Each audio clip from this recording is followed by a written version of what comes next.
ক্ষেপণাস্ত্র হামলা চালিয়েছে ইসরায়েল। শুক্রবার ভোরে দেশটির উত্তর পশ্চিমের শহর ইস্পাহানে ক্ষেপণাস্ত্র হামলার শব্দ পাওয়া যায়। এই ঘটনার পর ইরানের গুরুত্বপূর্ণ শহরগুলোয় আকাশ সীমা দিয়ে বাণিজ্যিক বিমান চলাচল স্থগিত করা হয়েছে। জারি করা হয়েছে সর্বোচ্চ সতর্ক অবস্থা।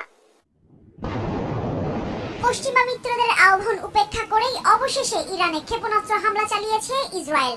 শুক্রবার ভোরে দেশটির উত্তর পশ্চিমের শহর ইস্পাহানে ক্ষেপণাস্ত্র হামলার শব্দ পাওয়া যায়। দুই মার্কিন কর্মকর্তার বরাত দিয়ে হামলার খবর নিশ্চিত করেছে সিবিএস নিউজ। হামলার পর ইরানের গুরুত্বপূর্ণ শহরগুলোর আকাশ সীমা দিয়ে বাণিজ্যিক বিমান চলাচল স্থগিত করা হয়েছে। তেহরান জারি করেছে সর্বোচ্চ সতর্ক অবস্থা।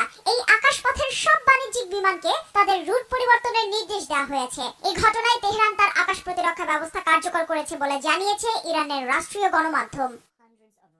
ইরানের অন্যতম বড় বিমান ঘাঁটি, ক্ষেপণাস্ত্র তৈরির কারখানা এবং একাধিক পারমাণবিক অবকাঠামো রয়েছে এই ইস্পাহান শহরে। ইসরায়েলের হামলার কয়েক ঘন্টা আগে ইরানের পররাষ্ট্রমন্ত্রী হুঁশিয়ারি দিয়ে বলেন, তেল আবিব হামলা চালালে এর পরিণতি হবে ভয়াবহ।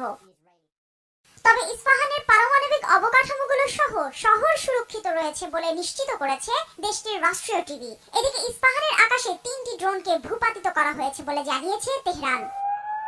13 এপ্রিল ইসরায়েলকে লক্ষ্য করে 3 শতাধিক ড্রোন এবং ক্ষেপণাস্ত্র হামলা চালায় ইরান। এরপর থেকেই তেহরানের উপর হামলার অঙ্গীকার করে তেল আবিব।